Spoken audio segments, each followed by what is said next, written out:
Hi guys, welcome to revision time. आज मैं ला रही हूँ आप सभी के लिए एसएससी जीडी एग्जाम 2025 के 19 फरवरी को पूछे गए तीनों ही शिफ्ट के क्वेश्चंस के एनालिसिस वीडियो। इस वीडियो में आपको बहुत ही इंपॉर्टेंट जीके जीएस के क्वेश्चन मिलेंगे और मिलेंगे एक्स्ट्रा फैक्ट्स जो कि आपको आने वाले एग्जाम में काफ़ी हेल्प करेंगे, चाहे वो एग्जाम कोई भी हो। तो चलिए स्टार्ट करते हैं आज की ये वीडियो। मगर वीडियो को स्टार्ट करने से पहले अगर आप चैनल पर पहली बार आए हैं तो चैनल को ज़रूर सब्सक्राइब कर लें और अगर वीडियो हेल्पफुल लगे तो वीडियो को लाइक भी ज़रूर कर दें। तो चलिए स्टार्ट करते हैं 19 फरवरी को पूछे गए तीनों ही शिफ्ट के क्वेश्चंस के analysis video. Question number 1, Bengal विभाजन के समय वायसराय कौन था? इसका आंसर है लॉर्ड कर्जन। बंगाल विभाजन से पहले भी क्वेश्चन पूछे गए हैं एसएससी जीडी के एग्जाम में। मैंने एक्स्ट्रा फैक्ट्स में आप सभी को बताया हुआ था, इस समय भारत के वायसराय लॉर्ड कर्जन थे। तो चलिए एक बार फिर से रिविजन कर लेंगे सभी इंपॉर्टेंट पॉइंट्स की। बंगाल विभाजन के समय भारत का वायसराय लॉर्ड कर्जन था। उन्होंने 20 जुलाई 1905 को बंगाल के विभाजन की घोषणा की थी और यह विभाजन 16 अक्टूबर 1905 से लागू हुआ। उस समय बंगाल भारत का सबसे अधिक आबादी वाला प्रांत था, जिसमें लगभग 8 करोड़ लोग रहते थे। इस विभाजन के विरोध में देश भर में बंग भंग आंदोलन शुरू हो गया। साल 1911 में लॉर्ड हार्डिंग द्वितीय ने इसे वापस ले लिया था। लॉर्ड कर्जन के बारे में बहुत सारे इंपॉर्टेंट पॉइंट्स है, इसकी भी एक बार हम रिवीजन कर लेते हैं। भारत में पुलिस आयोग की स्थापना वायसराय लॉर्ड कर्जन के समय हुई थी। साल 1902 में लॉर्ड कर्जन ने सर एंड्रयू फ्रेजर के नेतृत्व में एक पुलिस आयोग का गठन किया था। इस आयोग का मकसद ब्रिटिश भारत के सभी प्रांतों में पुलिस प्रशासन की जांच करना था। इस आयोग ने अपनी रिपोर्ट साल 1903 में पेश की थी। उन्होंने वर्ष 1899 में कलकत्ता निगम अधिनियम पारित किया। कर्जन के कार्यकाल के दौरान 1899 से 1900 में एंटनी मैकडॉनल्ड की अध्यक्षता में एक अकाल आयोग गठन किया गया था। कर्जन के समय ही 1902 में थॉमस रैली की अध्यक्षता में एक विश्वविद्यालय आयोग का गठन किया गया था। ये सभी आयोगों के गठन आपको याद रखने हैं और इनके ईस्वी भी।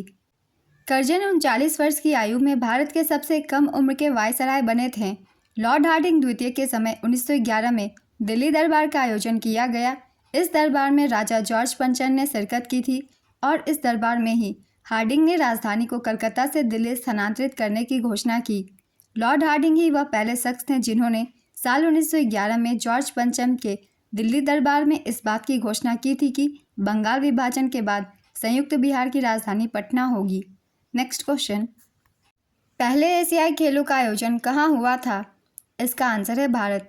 पहले एशियाई खेल साल 1951 में भारत की राजधानी नई दिल्ली में आयोजित किए गए थे।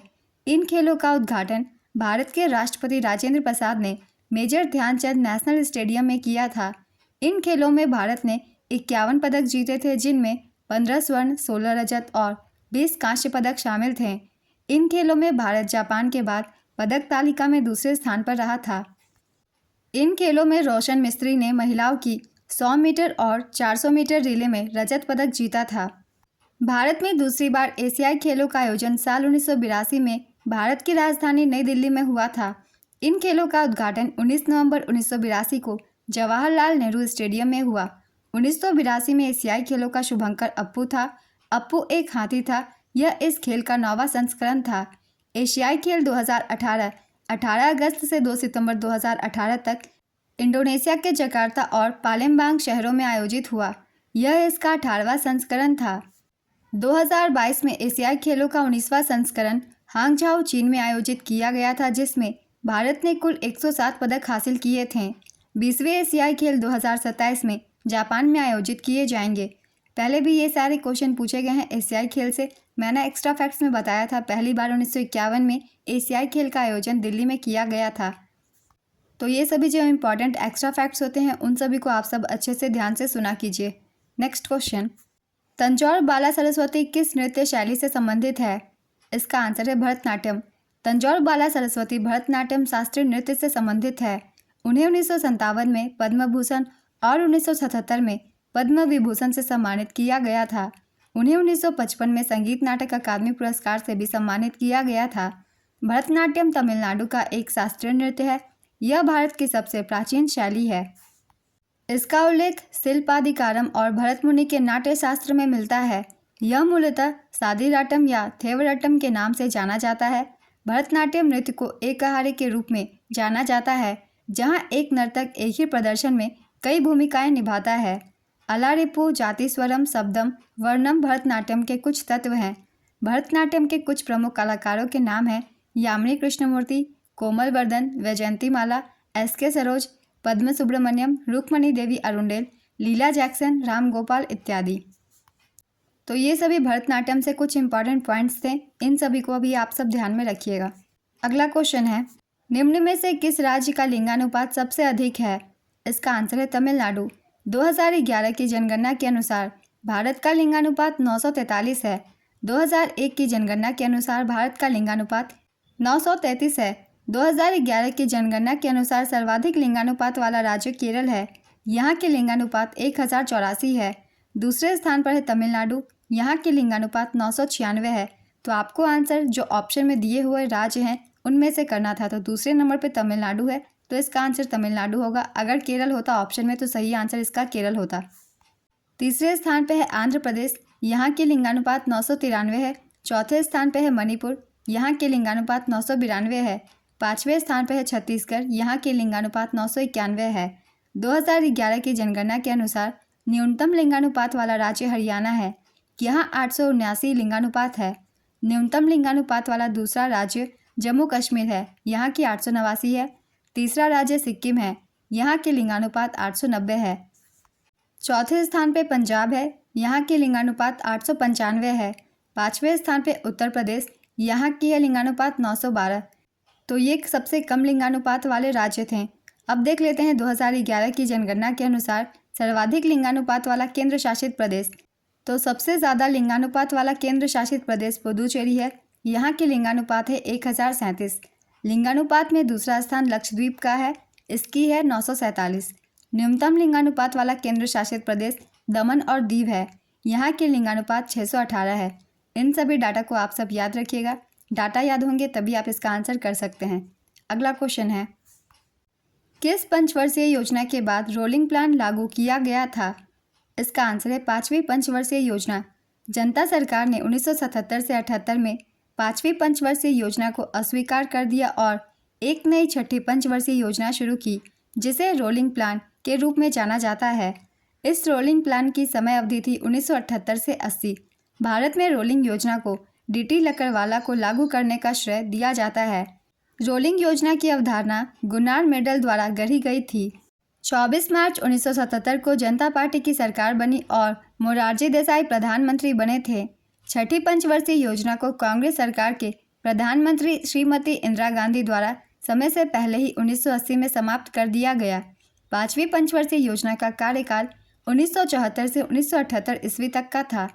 पहले भी ये क्वेश्चन पूछे गए हैं एग्जाम्स में, मैंने एक्स्ट्रा फैक्ट्स में आप सभी को बताया हुआ था। अगर आप मेरे चैनल से जुड़े हुए हैं तो आपको इसका आंसर पता होगा। तो चलिए फिर देखते हैं अगले क्वेश्चन को। इनमें से कौन बैडमिंटन खिलाड़ी हैं? सुमित अंतिल, अमन सहरावत, देवेंद्र झाझड़िया, प्रमोद भगत। इसका आंसर है प्रमोद भगत। सुमित अंतिल जैवलिन थ्रो से संबंधित है, अमन सहरावत फ्री स्टाइल कुश्ती से जुड़े हैं, देवेंद्र झाझड़िया पैरालंपिक भाला फेंक खिलाड़ी हैं। प्रमोद भगत पैरा बैडमिंटन खिलाड़ी हैं, वह बिहार के वैशाली जिले के हाजीपुर से हैं। उन्होंने टोक्यो 2020 पैरालंपिक में पुरुष एकल SL3 वर्ग में स्वर्ण पदक जीता था। नेक्स्ट क्वेश्चन, भारतीय नौसेना के 26वें नौसेना अध्यक्ष कौन है? इसका आंसर है दिनेश त्रिपाठी। ये 26वें नंबर के हैं। इससे पहले 25वें नंबर के नौसेना अध्यक्ष थे एडमिरल R हरि कुमार।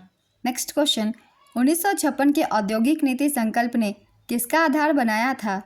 इसका आंसर है दूसरी पंचवर्षीय योजना का। द्वितीय पंचवर्षीय योजना का काल 1956 से 61 तक का था। द्वितीय पंचवर्षीय योजना PC महाल नोबिस मॉडल पर आधारित थी। यह पंडित जवाहरलाल नेहरू के नेतृत्व में लॉन्च हुई थी और इसके उपाध्यक्ष VT कृष्णमाचारी थे। इस योजना का प्रमुख उद्देश्य बुनियादी और भारी उद्योगों के विकास पर विशेष जोर देने के साथ साथ तेजी से औद्योगिकीकरण था। योजना का आकार था 4,800 करोड़ रुपए का।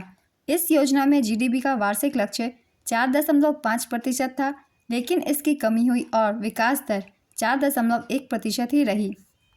द्वितीय पंचवर्षीय योजना के दौरान 1957 में परमाणु ऊर्जा आयोग बनाया गया था, जिसका नेतृत्व पहली बार होमी जहांगीर भाभा ने किया। द्वितीय पंचवर्षीय योजना में राउरकेला ओडिशा, भिलाई छत्तीसगढ़ व दुर्गापुर पश्चिम बंगाल में इस्पात संयंत्रों की स्थापना हुई। इंटीग्रल कोच फैक्ट्री तथा चितरंजन लोकोमोटिव्स की भी स्थापना द्वितीय पंचवर्षीय योजना के दौरान हुई। तो ये सारे इंपॉर्टेंट पॉइंट्स थे द्वितीय पंचवर्षीय योजना से संबंधित। नेक्स्ट क्वेश्चन, प्रधानमंत्री मुद्रा योजना के तहत शिशु ऋण में कितने रुपए तक की धनराशि दी जाती है? इसका आंसर है 50,000 रुपये तक की। एक दिन पहले के एग्जाम में भी ये क्वेश्चन पूछी गई थी मुद्रा योजना से संबंधित। मैंने एक्स्ट्रा फैक्ट्स में बताया था शिशु ऋण के तहत 50,000 रुपये तक की लोन दी जाती है। चलिए एक बार फिर से रिवीजन कर लेते हैं सभी इंपॉर्टेंट पॉइंट्स की मुद्रा योजना से संबंधित। मुद्रा योजना का पूरा नाम है micro units development refinance agency. इसकी शुरुआत 8 अप्रैल 2015 को हुई थी। मुद्रा योजना में 3 श्रेणियां हैं। पहला है शिशु, इसके अंतर्गत 50,000 रुपये तक का ऋण दिया जाता है। दूसरा है किशोर, इसके अंतर्गत 50,000 रुपये से 5 लाख रुपए के बीच का ऋण दिया जाता है। और तीसरा है तरुण, इसमें 5 लाख से 10 लाख रुपए के बीच का ऋण दिया जाता है। वित्त मंत्री निर्मला सीतारमण ने केंद्रीय बजट 2024 के दौरान मुद्रा योजना के तहत मिलने वाले ऋण की सीमा को बढ़ाकर 20 लाख रुपए कर दी है। पहले यह सीमा 10 लाख की थी। यह सुविधा उनके लिए है जिन्होंने पहले तरुण श्रेणी के तहत लिए गए ऋणों का लाभ उठाया है और सफलतापूर्वक चुकाया है।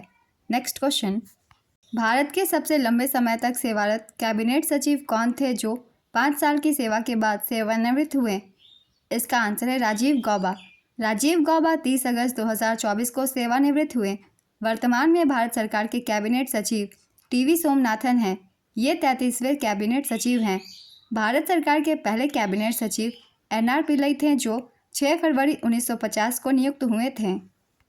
नेक्स्ट क्वेश्चन, पद्मजा सुरेश किस शास्त्रीय नृत्य से संबंधित हैं? इसका आंसर है भरतनाट्यम। रज पर्व मानसून की शुरुआत और पृथ्वी के नारित्व का जश्न मनाने वाला एक अनूठा त्यौहार है। यह किस राज्य में मनाया जाता है? इसका आंसर है उड़ीसा। इसे मिथुन संक्रांति के नाम से भी जाना जाता है। यह नारित्व का 3 दिवसीय त्यौहार है। यह त्यौहार जून के महीने में मनाया जाता है। नेक्स्ट क्वेश्चन, भारतीय संविधान के किस अनुच्छेद के अनुसार राज्य कुछ मामलों में काम, शिक्षा और सार्वजनिक सहायता का अधिकार सुनिश्चित करेगा? इसका आंसर है अनुच्छेद 41। पानी और स्विमिंग पूल को साफ करने के लिए किस विरंजक चूर्ण का प्रयोग किया जाता है? इसका आंसर है कैल्शियम हाइपोक्लोराइट। इसका रासायनिक सूत्र है CaOCl2। राज्यपाल को पद ग्रहण के समय किसके द्वारा शपथ दिलाई जाती है? इसका आंसर है राज्य के उच्च न्यायालय के मुख्य न्यायाधीश के द्वारा। भारतीय संविधान के अनुच्छेद 159 के मुताबिक राज्यपाल को शपथ राज्य के उच्च न्यायालय के मुख्य न्यायाधीश दिलाते हैं। अगर मुख्य न्यायाधीश अनुपस्थित रहे तो न्यायालय के सबसे वरिष्ठ न्यायाधीश शपथ दिलाते हैं। राज्यपाल की नियुक्ति राष्ट्रपति करते हैं। राज्यपाल मुख्यमंत्री और राज्य के अन्य मंत्रियों को शपथ दिलाते हैं। Next question, Na2SO4 + BaCl2 tends to BaSO4 + 2 NaCl। यह किस प्रकार की अभिक्रिया का उदाहरण है? इसका आंसर है द्विविस्थापन अभिक्रिया। चट्टानों के अंदर मौजूद पानी को क्या कहा जाता है? इसका आंसर है भूजल या जलभृत। चट्टानों के अंदर मौजूद पानी को भूजल या जलभृत कहते हैं। यह पृथ्वी की सतह के नीचे रेत और चट्टानों के बीच दरारों और छिद्रों में पाया जाता है। नेक्स्ट क्वेश्चन, महाजनपद काल के दौरान शासक भाग या हिस्सा नामक कर वसूलते थे। कृषि उपज का कितना हिस्सा था? इसका आंसर है 1/6 भाग। यह कर राजा या राज्य के लिए राजस्व का एक प्रमुख स्रोत था। नेक्स्ट क्वेश्चन, जिसके समान कोई दूसरा नहीं हो उसे क्या कहेंगे? इसका आंसर है अद्वितीय। खीर का तद्भव रूप क्या होगा? इसका आंसर है क्षीर। अनुकूल का विलोम शब्द क्या होगा? इसका आंसर है प्रतिकूल। 1 और 1 11 मुहावरे का क्या अर्थ है? इसका आंसर है एकता में शक्ति होती है। उद्दत का विलोम क्या होगा? इसका आंसर है विनीत। उत्थान का विलोम शब्द क्या होगा? इसका आंसर है पतन। नेक्स्ट क्वेश्चन, पूना समझौता किन के बीच हुआ था? इसका आंसर है महात्मा गांधी और डॉक्टर भीमराव अंबेडकर। पूना समझौता महात्मा गांधी और डॉक्टर भीमराव अंबेडकर के बीच हुआ था। यह समझौता 24 सितंबर 1932 को पूना के यरवदा सेंट्रल जेल में हुआ था। इस समझौते के जरिए दलित वर्गों के राजनीतिक प्रतिनिधित्व को बढ़ावा दिया गया था। इस समझौते के तहत ब्रिटिश भारत की विधायिका में दलितों के लिए चुनावी सीटें आरक्षित की गई थी। इस समझौते के तहत दलितों को 148 सीटें दी गईं। यह आरक्षण ब्रिटिश प्रधानमंत्री रामसे मैकडोनाल्ड के प्रस्ताव से दोगुना था। इस समझौते पर मदन मोहन मालवीय ने हस्ताक्षर किए थे। इस समझौते पर वायसराय लॉर्ड वेलिंगटन की अवधि के दौरान हस्ताक्षर किए गए थे। इस समझौते ने गांधी जी द्वारा जेल में किए गए उपवास को खत्म कर दिया था। इस समझौते की पृष्ठभूमि सांप्रदायिक पुरस्कार थी। इसकी शुरुआत ब्रिटिश प्रधानमंत्री रामसे मैकडोनाल्ड ने की थी। पूना समझौता से ये सभी पॉइंट्स भी बहुत ही इंपॉर्टेंट है, इन सभी को आप सब याद रखिएगा।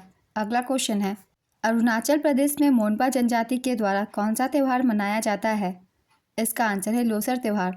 लोसर त्यौहार मोनपा जनजाति और तिब्बती बौद्ध समुदाय के लोग मनाते हैं। अरुणाचल प्रदेश में लोसर त्यौहार मोनपा जनजाति के लोग मनाते हैं।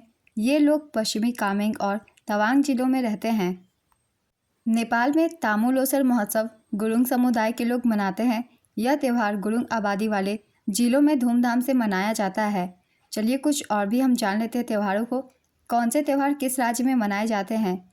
लद्दाख में भी लोसर महोत्सव को तिब्बती नववर्ष के नाम से जाना जाता है और इसे लद्दाख में मनाया जाता है। सोलुंग त्यौहार, यह त्यौहार अरुणाचल प्रदेश में मनाया जाता है। लोकरंग महोत्सव मध्य प्रदेश में, सिरुई लिली महोत्सव मणिपुर में, हॉर्नबिल महोत्सव नागालैंड में, रण उत्सव गुजरात में, गोची उत्सव हिमाचल प्रदेश में, फसल उत्सव नबन्ना पश्चिम बंगाल में, बोनालू उत्सव तेलंगाना में, माजुली फेस्टिवल असम में, अटला टड्डे त्यौहार आंध्र प्रदेश तेलंगाना में, गोचा महोत्सव छत्तीसगढ़ में, वांगला उत्सव मेघालय में, बस्तर दशहरा छत्तीसगढ़ में, निशागंधी महोत्सव केरल में, मायोको त्यौहार अरुणाचल प्रदेश में, सुमंग लीला उत्सव मणिपुर में, भूमचो त्यौहार सिक्किम में, बलि जात्रा उत्सव ओडिशा में, खर्ची पूजा त्रिपुरा में, मोत्सू फेस्टिवल नागालैंड में, गुड़ी पड़वा महाराष्ट्र में, सागा दावा महोत्सव सिक्किम में, थाईपुसम महोत्सव तमिलनाडु में, खजुराहो उत्सव मध्य प्रदेश में, नोंगक्रेम फेस्टिवल मेघालय में, लोकरंग महोत्सव मध्य प्रदेश में, करम उत्सव झारखंड में, रोहिणी उत्सव झारखंड में, Khasi festival Meghalaya, Sunburn festival Goa, Maghi Purnima Chhattisgarh, Dehing Patkai Mahotsav Assam, Monpa उत्सव अरुणाचल प्रदेश, बेहुला उत्सव बिहार, उगादी उत्सव आंध्र प्रदेश, चपचारकूट मिजोरम। ये कुछ त्यौहार थे जो कि इन राज्यों में मनाए जाते हैं। इन सभी से ज़्यादातर क्वेश्चन पूछे जाते हैं, इसलिए इन्हें याद रखिएगा। नेक्स्ट क्वेश्चन, पैरालंपिक इतिहास में पहले शीतकालीन खेल स्वीडन में किस वर्ष आयोजित किए गए थे? इसका आंसर है 1976 में। पहला आधिकारिक पैरालंपिक खेल 1960 में रोम इटली में आयोजित किए गए थे। ये 1960 के ग्रीष्मकालीन ओलंपिक के साथ आयोजित किए गए थे। आधुनिक ग्रीष्मकालीन ओलंपिक की शुरुआत साल 1896 में एथेंस में हुई थी। ओलंपिक खेलों का आयोजन हर 4 साल में होता है। 1904 के ओलंपिक में पहली बार स्वर्ण, रजत और कांस्य पदक का प्रारूप अपनाया गया था। 1904 के ओलंपिक को तृतीय ओलंपियाड के खेल और सेंट लुइस 1904 के नाम से भी जाना जाता है। 1968 के ओलंपिक में अफ्रीकी अमेरिकी धावक टॉमी स्मिथ और जॉन कार्लोस ने मानवाधिकार बैच पहनकर पदक समारोह में हिस्सा लिया था। भारत में पहली बार 1900 में ओलंपिक खेलों में भाग लिया था। नॉर्मन प्रिचर्ड ने भारत का प्रतिनिधित्व किया था। उन्होंने एथलेटिक्स में 2 रजत पदक जीते थे। भारत ओलंपिक में भाग लेने वाला पहला एशियाई देश था। साल 1920 में भारत ने पहली बार ग्रीष्मकालीन ओलंपिक खेलों की टीम भेजी थी। साल 1928 में एम्स्टर्डम ओलंपिक में भारत ने हॉकी में अपना पहला स्वर्ण पदक जीता। साल 1952 के ग्रीष्मकालीन ओलंपिक में पहलवान केडी जाधव ने स्वतंत्र भारत के लिए अपना पहला व्यक्तिगत पदक जीता था। पहला शीतकालीन ओलंपिक खेल साल 1924 में फ्रांस के सैमोनिक्स में आयोजित किया गया था। इससे पहले अंतर्राष्ट्रीय शीतकालीन खेल सप्ताह कहा जाता था। साल 1926 में लिस्बन में आयोजित IOC सत्र में इसका नाम बदलकर प्रथम शीतकालीन ओलंपिक खेल कर दिया गया। भारत ने 1964 में ऑस्ट्रिया के इंसब्रुक में आयोजित शीतकालीन ओलंपिक में पहली बार हिस्सा लिया था। तो ये कुछ इंपॉर्टेंट पॉइंट्स थे ओलंपिक से और शीतकालीन ओलंपिक से, इन्हें भी आप सब ध्यान में रखिएगा। अगला क्वेश्चन है, 12वीं पंचवर्षीय योजना का मुख्य उद्देश्य क्या था? इसका आंसर है तेज, सतत और अधिक समावेशी विकास। राष्ट्रीय विकास परिषद की 57वीं बैठक में 12वीं पंचवर्षीय योजना को अंतिम मंजूरी 26 दिसंबर 2012 को दी गई थी। 12वीं पंचवर्षीय योजना 2012 से 2017 तक चली। इसे तेज, सतत और अधिक समावेशी विकास के उद्देश्य से लॉन्च किया गया था। 12वीं पंचवर्षीय योजना अंतिम पंचवर्षीय योजना थी। 12वीं पंचवर्षीय योजना मनमोहन सिंह के नेतृत्व में लॉन्च हुई थी। 12वीं पंचवर्षीय योजना के तहत GDP का लक्ष्य 9% रखा गया था, जिसमें संशोधन करके 8% लक्ष्य कर दिया गया। इस योजना के तहत कृषि मत्स्य क्षेत्र में 4% का लक्ष्य रखा गया था। इसके अलावा विनिर्माण क्षेत्रों में 10% का लक्ष्य रखा गया था। 12वीं पंचवर्षीय योजना का कुल बजट 47.7 लाख करोड़ रुपए था। तो अब पंचवर्षीय योजना को समाप्त करके नीति आयोग की स्थापना कर दी गई है। अगला क्वेश्चन है, 2011 की जनगणना के अनुसार सबसे कम महिला साक्षरता दर किस राज्य की थी? इसका आंसर है बिहार। न्यूनतम महिला साक्षरता वाला राज्य बिहार था। यहाँ की महिला साक्षरता दर थी 51.5%। दूसरे स्थान पर था राजस्थान। यहाँ की महिला साक्षरता दर 52.1% थी। तीसरे स्थान पर था झारखंड। यहाँ की महिला साक्षरता दर 55.4% थी। न्यूनतम महिला साक्षरता वाला केंद्र शासित प्रदेश दादरा और नगर हवेली है। यहाँ की महिला साक्षरता दर 64.3% है। 2011 की जनगणना के अनुसार न्यूनतम पुरुष साक्षरता वाला राज्य बिहार है। यहाँ की पुरुष साक्षरता दर है 71.2%। दूसरे स्थान पर अरुणाचल प्रदेश। यहाँ की पुरुष साक्षरता दर 72.6%। तीसरे स्थान पर आंध्र प्रदेश। यहाँ की पुरुष साक्षरता दर 74.9%। न्यूनतम पुरुष साक्षरता वाला केंद्र शासित प्रदेश दादरा और नगर हवेली है। यहाँ की साक्षरता दर है 85.2%। तो ये सभी इंपॉर्टेंट पॉइंट्स है महिला और पुरुष दोनों ही के साक्षरता दर से रिलेटेड। इन सभी को भी याद रखिएगा। अगला क्वेश्चन है, नेपाल में किस धर्म के लोग सबसे ज़्यादा रहते हैं? इसका आंसर है हिंदू। साल 2021 की जनगणना के मुताबिक नेपाल में हिंदुओं की संख्या 81.19% है, बौद्धों की 8.21% है, मुस्लिम की 4.39%, स्वदेशी जातीय धर्म की 3.17%, ईसाई की 1.76%, सिख की 0.01% और जैनों की 0.01%। तो नेपाल में हर धर्म को मानने वाले के प्रतिशत मैंने लिख दी है। आप सब इसके मुताबिक आंसर कर सकते हैं। अगला क्वेश्चन है, तराना गायक पंडित रतन मोहन शर्मा का संबंध किस घराने से है? इसका आंसर है मेवाती घराने से। मेवाती घराने की स्थापना उस्ताद घाघे नज़ीर खान ने की थी। नेक्स्ट क्वेश्चन, भारतीय शिवाजी किस शास्त्रीय नृत्य से संबंधित है? इसका आंसर है मोहिनी अट्टम। मोहिनी अट्टम से संबंधित कुछ कलाकारों के नाम हैं हेमा मालिनी, रागिनी देवी, गीता गायक, कनक रेले, श्रीदेवी, काला देवी, भारती शिवाजी, कल्याणी अम्मा। इन सभी का संबंध मोहिनी अट्टम नृत्य से है। नेक्स्ट क्वेश्चन, यमुना का पर्यायवाची शब्द क्या होता है? इसका आंसर है कालगंगा, भानुजा, अर्कजा, जमुना, कालिंदी, तरिणी, तनुजा, रविसुता, सूर्यजा। इनमें से जो भी एक ऑप्शन में हो आप उसे टिक कर सकते हैं। चिकना गरा होना मुहावरे का क्या अर्थ है? इसका आंसर है निर्लज होना या बेशर्म होना। इनमें से कौन सा देशज शब्द है? इसका आंसर है कटोरा। जो अपनी हत्या कर लेता है वाक्यांश के लिए एक शब्द बताइए। इसका आंसर है आत्मघाती। आकाश का विलोम शब्द क्या होगा? इसका आंसर है पाताल। सैनिक के दुश्मन देख गोली चलाई व्याकरण की दृष्टि से सही नहीं है, इसमें कारक का प्रयोग गलत है, सही क्या होगा? इसका आंसर है सैनिक ने दुश्मन को देख गोली चलाई। ज्योत्सना का पर्यायवाची शब्द क्या होगा? इसका आंसर है प्रकाश, उजाला, चांदनी, चंद्रिका, कमौदी, जुनहाई, चंद्रप्रभा। इनमें से जो भी एक ऑप्शन में हो आप उसे टिक कर सकते हैं। नेक्स्ट क्वेश्चन, प्रधानमंत्री श्री नरेंद्र मोदी 8 जुलाई 2024 को किस देश की यात्रा पर गए थे? इसका आंसर है रूस। प्रधानमंत्री नरेंद्र मोदी रूस के राष्ट्रपति श्री व्लादिमीर पुतिन के आमंत्रण पर 22वें भारत रूस वार्षिक शिखर सम्मेलन में भाग लेने के लिए 8 से 9 जुलाई 2024 को मॉस्को रूस में गए थे। नेक्स्ट क्वेश्चन, ज़ेरोफ्थाल्मिया बीमारी किस विटामिन की कमी के कारण होता है? इसका आंसर है विटामिन ए। नेक्स्ट क्वेश्चन, एक बच्चा पानी में खेल रहा है, इसमें खेल की जगह कौन सा शब्द अधिक उपयुक्त होगा? इसका आंसर है तैर, क्योंकि पानी में तैरा जाता है, खेला नहीं जाता। नेक्स्ट क्वेश्चन, वित्तीय वर्ष 2023-24 में भारत सरकार ने कृषि एवं किसान कल्याण मंत्रालय को कितने रुपए आवंटित किए? इसका आंसर है 1,25,035.79 करोड़ रुपए। इस आवंटन में कृषि के लिए 25.48 लाख करोड़ का ऋण वितरण शामिल है। बजट 2024-25 में कृषि और संबद्ध क्षेत्र के लिए 1.52 लाख करोड़ रुपए का प्रावधान किया गया है। नेक्स्ट क्वेश्चन, 42वें संशोधन द्वारा भारत के संविधान में कितने मौलिक कर्तव्य जोड़े गए थे? इसका आंसर है 10। 42वें संवैधानिक संशोधन अधिनियम 1976 द्वारा भारतीय संविधान में 10 मौलिक कर्तव्यों को जोड़ा गया।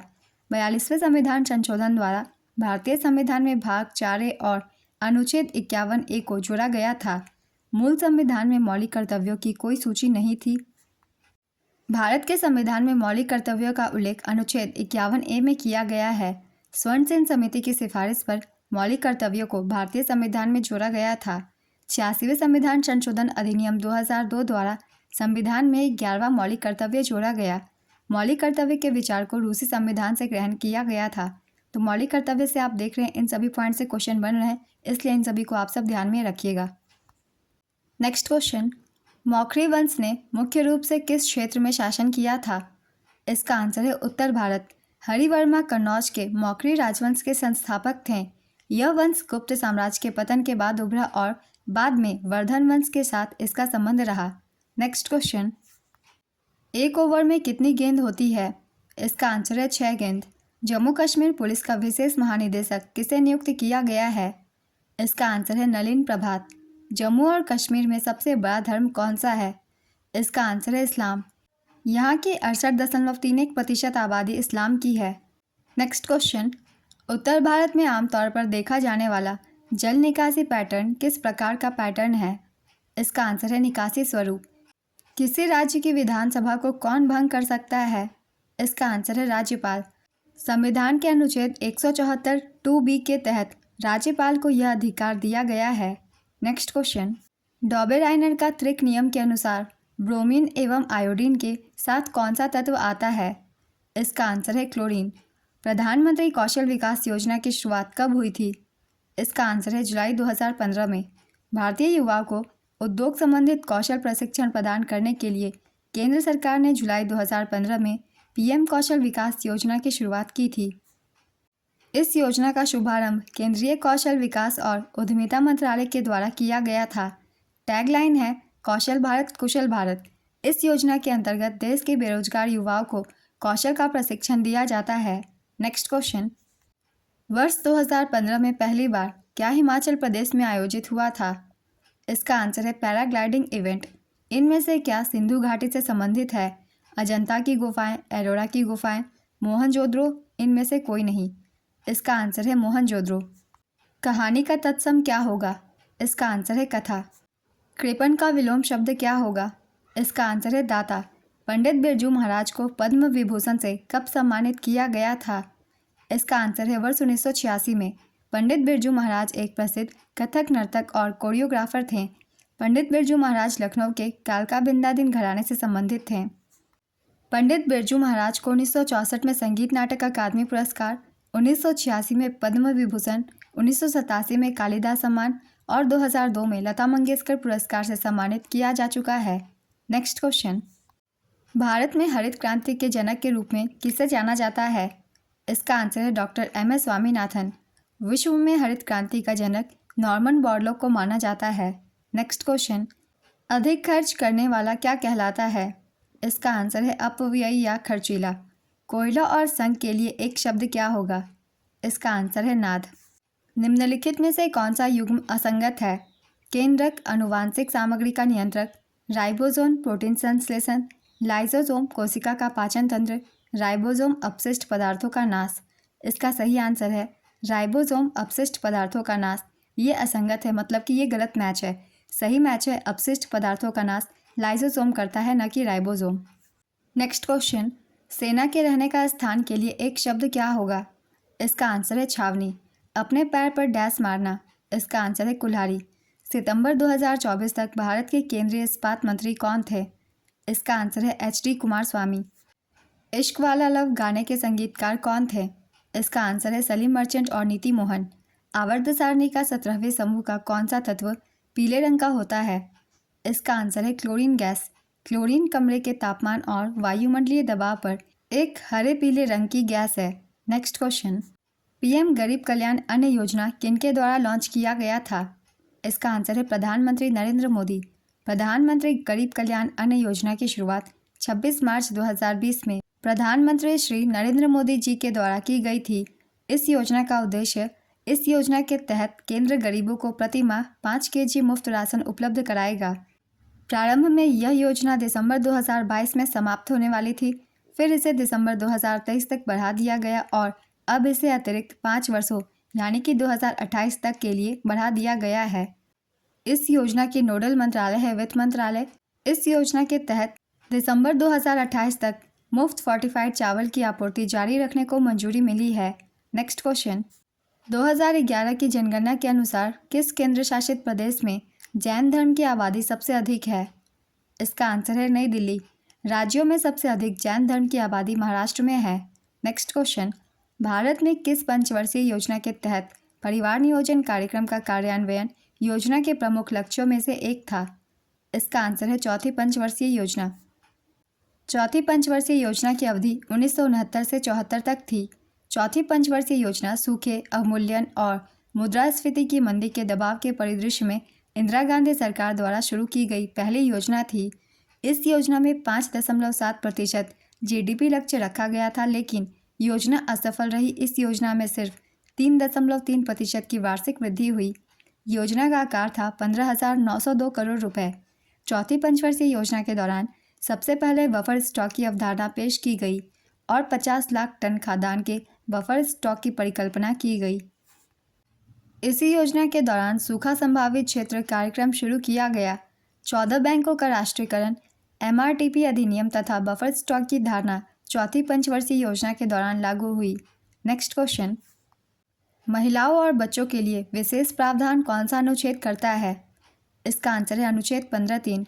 अनुच्छेद 15(1) के तहत राज्य किसी भी नागरिक के खिलाफ धर्म, मूल वंश, जाति, लिंग या जन्म के आधार पर भेदभाव नहीं कर सकता। नेक्स्ट क्वेश्चन, हिमाचल प्रदेश में कौन सा दशहरा मनाया जाता है? इसका आंसर है कुल्लू दशहरा। तो आप जगह का नाम देख के भी आंसर कर सकते हैं, क्योंकि कुल्लू हिमाचल प्रदेश में है तो कुल्लू दशहरा भी हिमाचल प्रदेश का ही फेस्टिवल होगा। एक बस्तर दशहरा भी मनाया जाता है, इसे छत्तीसगढ़ में मनाया जाता है। नेक्स्ट क्वेश्चन, लॉर्ड हार्डिंग पर बम फेंकने वाले क्रांतिकारी का नाम क्या था? इसका आंसर है रास बिहारी बोस और बसंत कुमार विश्वास। रास बिहारी बोस और बसंत कुमार विश्वास ने मिलकर वायसराय लॉर्ड हार्डिंग पर बम फेंकने की कोशिश की थी। यह घटना 23 दिसंबर 1912 को हुई थी। नेक्स्ट क्वेश्चन, अरुणाचल प्रदेश के संबंध में संविधान अनुसूचित जनजाति आदेश संशोधन विधेयक 2024 में किस जनजाति को हटाने का प्रावधान है? इसका आंसर है आबोर। इस विधेयक का मकसद अरुणाचल प्रदेश की अनुसूचित जनजातियों में संशोधन करना है। नेक्स्ट क्वेश्चन, किस अनुच्छेद के तहत सर्वोच्च न्यायालय के मौलिक क्षेत्राधिकार का वर्णन किया गया है? इसका आंसर है अनुच्छेद 131। 2023 तक कौन सी टीम सबसे ज़्यादा सैयद मुश्ताक अली ट्रॉफी जीती है? इसका आंसर है तमिलनाडु। तमिलनाडु ने 3 बार सैयद मुश्ताक अली ट्रॉफी जीती है। सैयद मुश्ताक अली ट्रॉफी भारत का प्रमुख घरेलू T20 क्रिकेट टूर्नामेंट है। नेक्स्ट क्वेश्चन, अभिनय दर्पण एक प्राचीन ग्रंथ है जिसे किस शास्त्रीय नृत्य के अध्ययन के लिए प्राथमिक स्रोत माना जाता है? इसका आंसर है भरतनाट्यम। अभिनय दर्पण नंदिकेश्वर नामक ऋषि द्वारा लिखा गया था।